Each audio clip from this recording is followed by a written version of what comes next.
Hi there, it's Ben from Active Turf. Thanks for joining us again.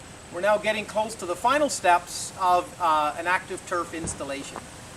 We've finished spiking it all the way around the edge, and now the next step is we're going to bury a round granule sand approximately 3/4 inch deep down into our turf.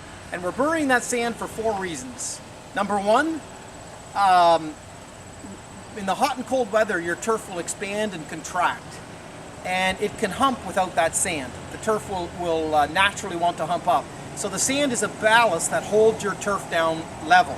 Number two is when you bury the sand in, it helps to hold the grains or the blades of the turf level.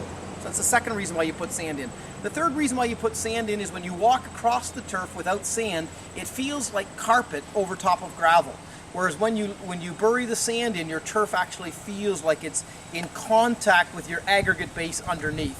And the fourth reason for putting the sand in is it naturally cools the grass. The grass is polyethylene and can get fairly warm. The sand keeps the grass cool.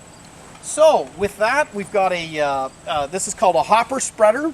And you can buy this at any local store, and you'll notice at the bottom the grooves that are in there to allow your sand to fall out.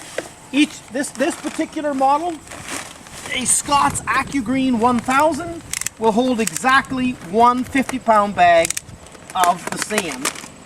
You want to make sure this is fairly dry, and you'll notice that this bag has a small amount of dampness to it, like fertilizer.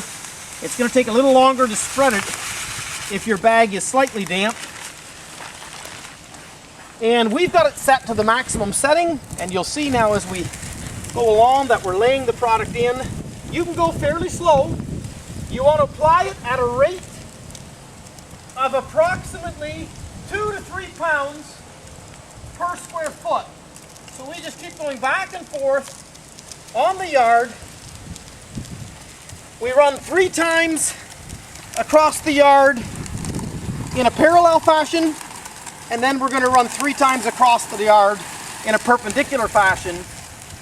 And then after that, we're going to power broom it to get the sand properly seeded into the turf. So you want to lay that at 2 to 3 pounds per square foot. Now that can be pool filtration sand that you can buy locally from a pool supplier anytime you wish.